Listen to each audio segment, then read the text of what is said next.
ఇప్పటికీ కార్యకర్తలు అడుగుతున్నారు. మా కార్యకర్తలు అన్నా మనము ఉద్యోగులు ఉపాధ్యాయుల కోసం 317 జీవో వ్యతిరేక కొట్లాడి జైలుకు పోయినామన్నా. లాఠీ దెబ్బలు తిన్నాం, కాళ్ళు చేతులు విరగొట్టుకున్నాం, కాళ్ళు సెప్టిక్ అయినాయి. 4 months పాటు బెటర్స్ తీసుకున్నాం. సస్తమా బతుకుతామా తెలియదు. ఆ పైపుల ప్రెషర్ తోని లబో దిబో అమ్మ నాన్నను మొత్తుకున్నామన్నా.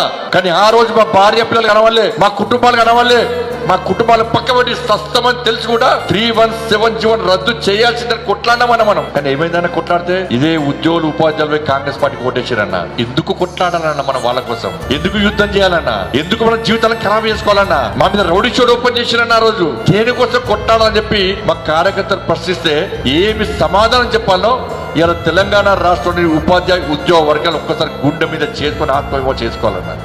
ఇప్పటికీ ప్రశ్నిస్తున్నా. ఇలా మా కార్యకర్తలు ఎన్నికల్లో ప్రచారం చేయమంటే అన్న ప్రచారం చేస్తాం.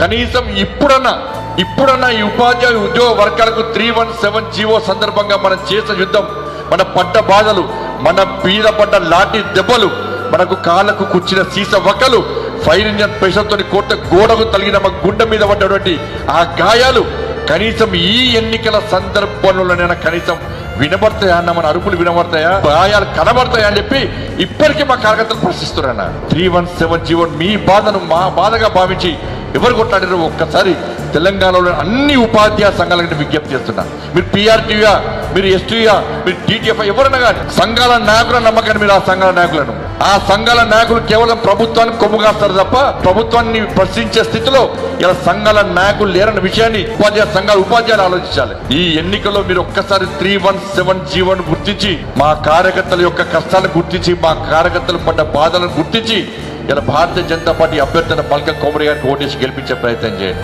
ఇది మీరు మాకు ఇచ్చే గిఫ్ట్ అన్నా.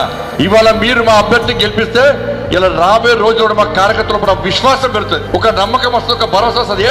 మన ఉపాధ్యాయుల కోసం కొట్టాడితే ఉపాధ్యాయులు మాకు భరోసా కల్పించరు, విశ్వాసంగా మాకు ఓటేసిరు, మన అభ్యర్థిని గెలిపించరు అని చెప్పి ఒక విశ్వాసం ఏర్పడితే ఇంకా కొట్లాడే అవకాశం ఉంటుంది. అట్లా అవకాశం ఒక్కసారి ఇవ్వండి.